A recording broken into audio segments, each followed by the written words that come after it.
Inni senden sonra deyin. Bismillahirrahmanirrahim. Bu fasılla naqzati olvudu. Bu fasılda naqzati olvudu. Malum oldi şerh birla dubdudu. Anna ersaiki endamdan geler. Eyli bil abdestni ol batır kılar. Kan erin hem sarsu kusmak haman. Ağı doğuluk hem bevul kılmak haman. Oyumattik ya bile üskütmegi. Bil cünunluk biyuş olup yetmegi. Hem uşot tasmagi qa'attaqi. Qahqaha gülmek yine eymottaqi. Birim beni birimedi bir vadi. Cümle abdest naqlidir düptidi. Berekallah Musacan. Yine bir yerden sonra deyin. Bismillahirrahmanirrahim. Bu fasılla qusl sünnet geldi uş. Bu fasılda qusl sünnet geldi uş. Devlet anın birle anı qıldı huş. Bu quslun sünneti 5 kişi sünnet ila qılsa yegdi her işi. Yumaq awval 2 elin ilgiri hem de yumaqul ol fazın ari. Ten ida boltan necaset gittirip hem vudu ila taharet yeterim. Hem de üç yol su qoymoqtına baş bila sağ sol eginin üstüne atmağa saçlarını lazım değil. Bu hüküm hatun kişilerge kabul. Su vitirse saçlarının divine yetişer qusle cenabet yerine. Uğur qasa saç ucunna yok ziyan. Ağrılar qusle cenabetten hemen. Ol erenle saçlarını işiler. Kuşu kendik burun için oşolar. Berekallah Musacan. Yasican senden bir soruğa deyin. Bismillahirrahmanirrahim. Bu fasılla ol qada içre günah. Bismillahirrahmanirrahim. Bu fasılda ol qada içre günah. Eşidi ban eylen imdi cümle ah. Her kişi kılsa namaz bir vakt qada. Bolgu yol yedi temuqa kusseza. Hem enesi birle Ka'be içre bil. Kılmış ol 70 senadek ol oğul. Qala dawdaq içre ol 80 hukup. Yağşırak dinle muni gongle sokup. Her hukupnun biri 80 yıl bolar. Gel eşit 80 hukup neçe bolar. 6400 bolar bil barisi. 3200 bolar bil yarisi.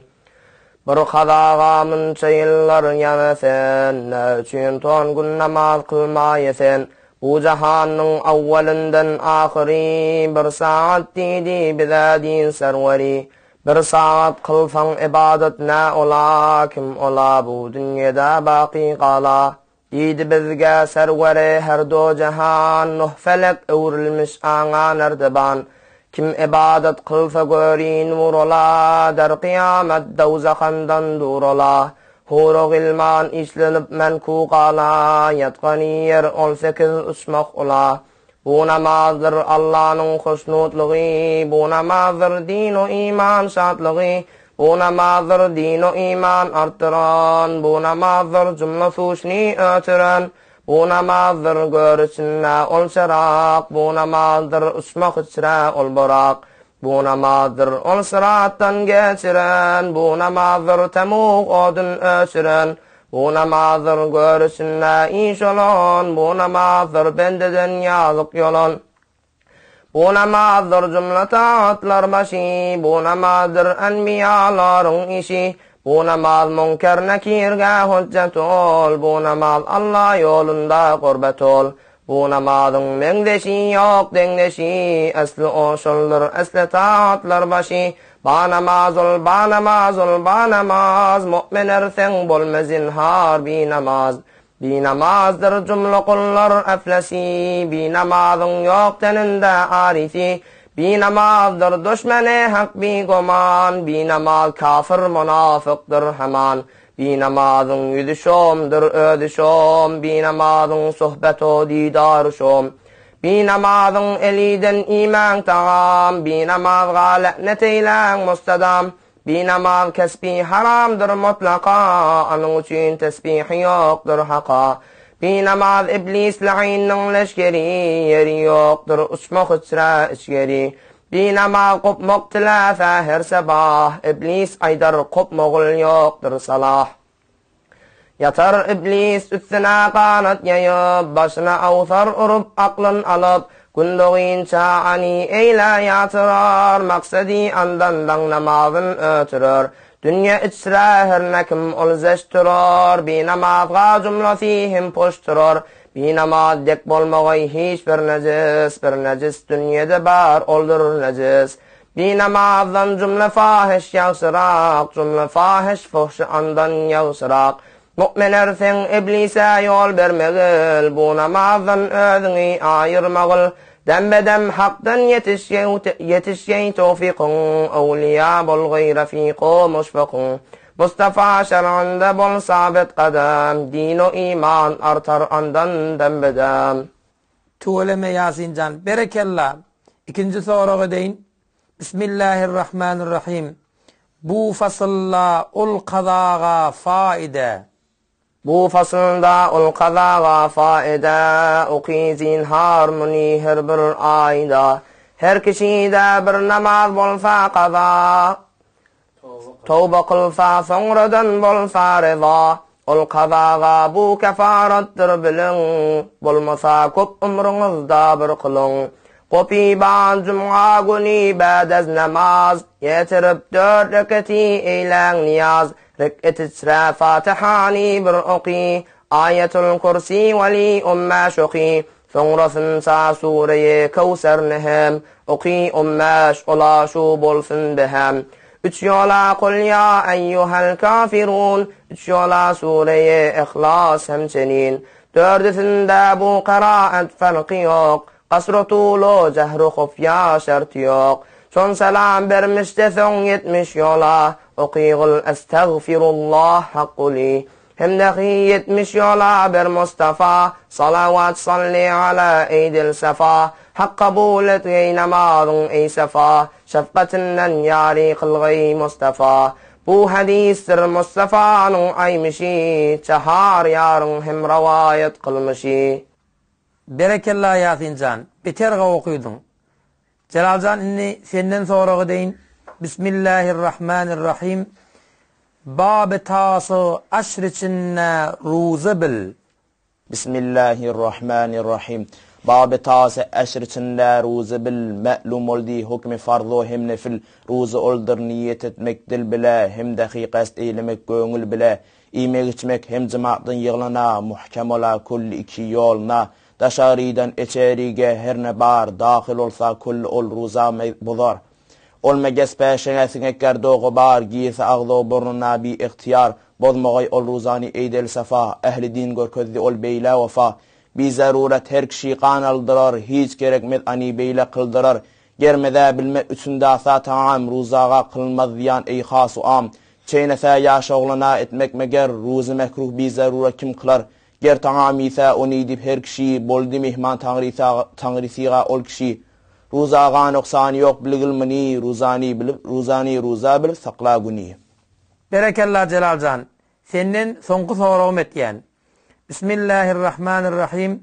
Bab-ı hadi 20 içre ey falan. Bab-ı hadi 20 içre ey falan. Geldi hac hukmi beyan, ender beyan. Hac getirmek farz vacib ol bilin. Zadu rahilesi bolsa kimsenin. Eyli kim bolsa yaragı barguça, yemek içmek oğlu gidi gelguça. Yine olemin gerek bargu yoli, hurri İslam balığı hem ba akili. Bir bu 7 şart bolsa tamam, muacib olur hac getirmek vesselam. İlla ol hatulların şartı 8 mehremi qaşında olmaktır temiz. Vacib olsa barmasa ölse kişi, gebir otarsa din üstünde ölmüşi. Hac içinde 3 farida ol bilin, niyet eylep hacı ihram bağlanın.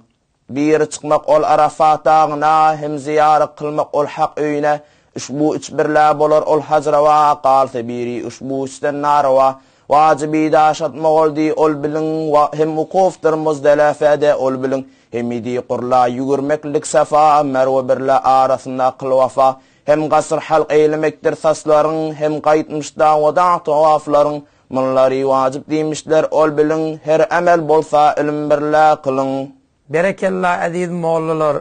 Kan zahmet çektiniz. Elhamdülillah vel minne zahmetiniz netice veriptir. Huday tebarek ve taala sizleri alim bağamel etsin.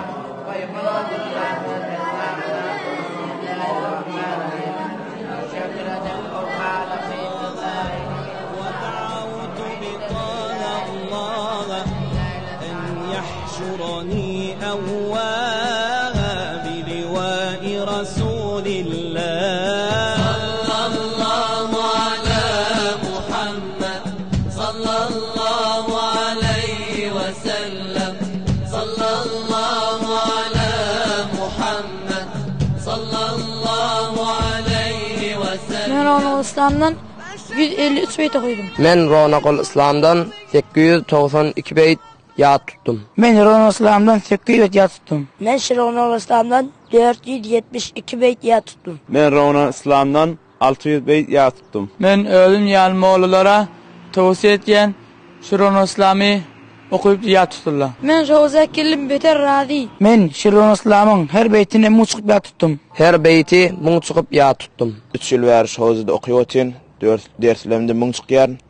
Ronaqul İslam'dan 915 beyt okuydum. Elhamdülillah ustadlar men üstüme kän zähmet çekýär. Menin ustadym El-Hasalatin Aquntana. Men Aqqalada Hoze ilmi irfani tanada okuýarym. Elhamdülillah Ronaqul İslam'y okuýanym her bir hoş. Men elhamdülillah Ronaqul İslam okuýanda beter hoşhal. Men ustadym Hasalatin Aqun tagsirden taqdira teşekkür etýän kişin direk zähmetler bilen üstümizde çekip dur. Meniň towsiýem ki Türkmen Sahrada hemme mawlalar Ronaqul İslam okuýmaly. Men arzum şike ýa-da musulman dogallarymyz Ronaqul İslamyň ma'nasyny çyp şonu kamilen ýat tutsalar beter gowazakdy. Men ustadym Hasalatin Aqun tagsirden waqan qadr we teşekkür etýär.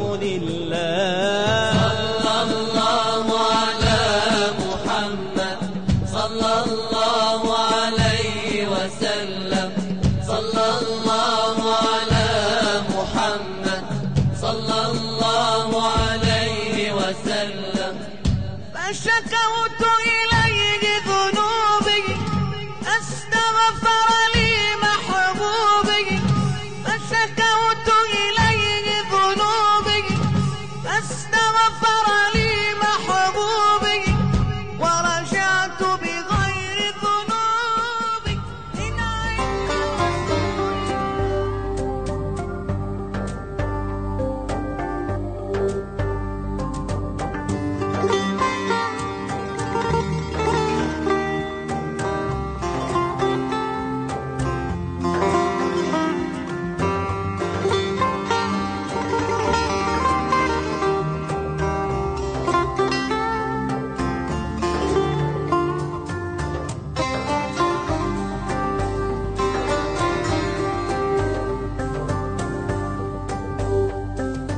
İrfan abad, yürekler ağlar.